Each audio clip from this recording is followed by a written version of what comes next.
Hey, do you know what time it is?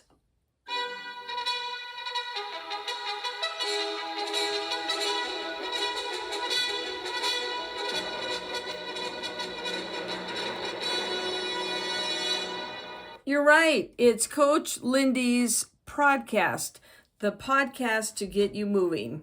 Hi, I'm Lyndi Hutchinson, Certified Life Mastery Consultant with the Brave Thinking Institute. It is my privilege to be with you today. We'll cover little tidbits each week and find things that maybe are inspiring and certainly informative and help you to feel good about where you're at and maybe give you some points to ponder. Each week we'll consider a book or a writing.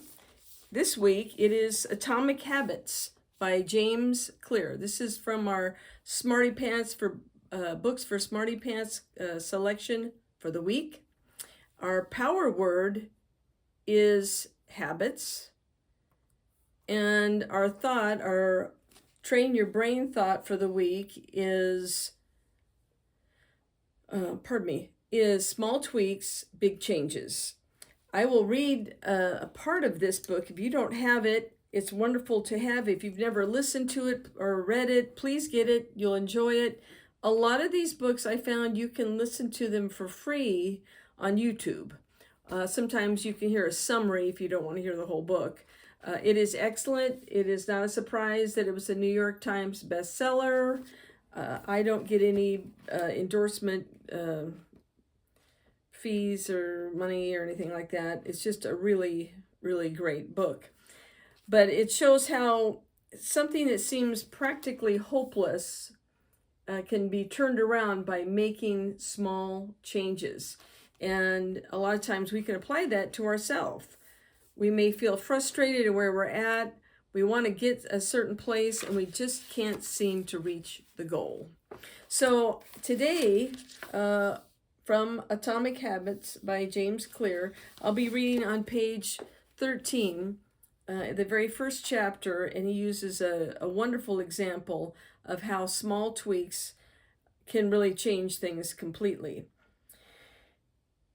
The fate of British cycling changed one day in 2003.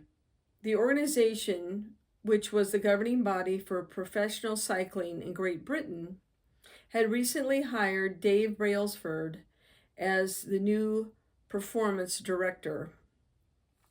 At the time, professional cyclists in Great Britain had endured nearly 100 years of mediocrity. Since 1908, British riders had won just one single gold medal in the Olympic Games, and they had fared even worse in cycling's biggest race, the Tour de France. In 110 years, not one British cyclist had ever won the event. In fact, the performance of British riders had been so underwhelming that one of the top bike manufacturers in Europe refused to sell bikes to the team because they were afraid it might hurt sales if other professionals saw Brits using their gear. Ow! Ooh, ouch. That didn't feel good.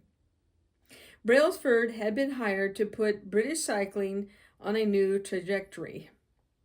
What made him different from previous coaches was his relentless commitment to a strategy that he referred to as the aggregation of marginal gains. That's certainly what I go by. Which was a philosophy of searching for a tiny margin of improvement in everything you do.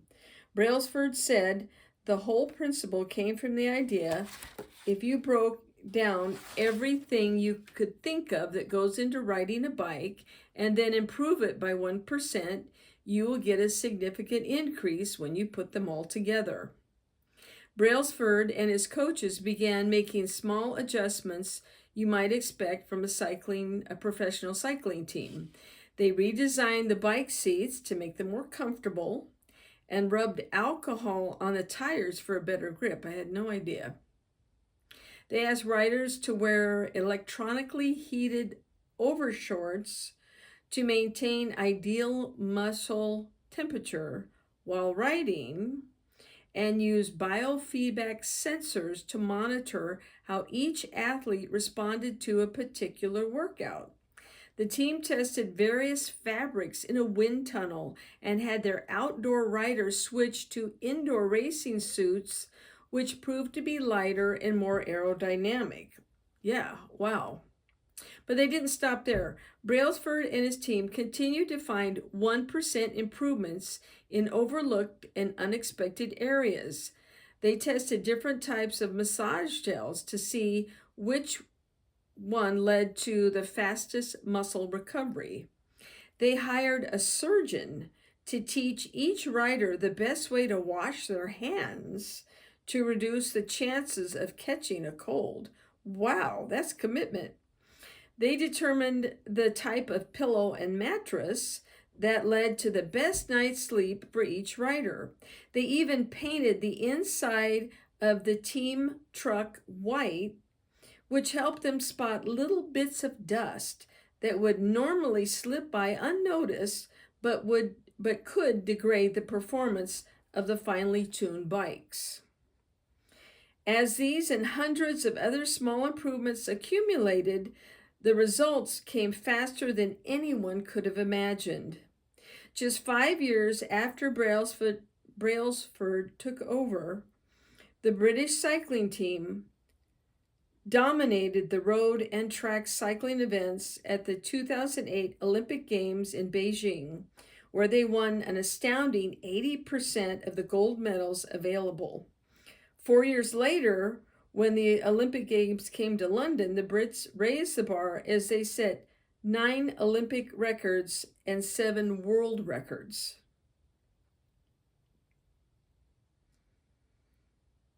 The same year, Bradley Wiggins became the first British cyclist to win the Tour de France.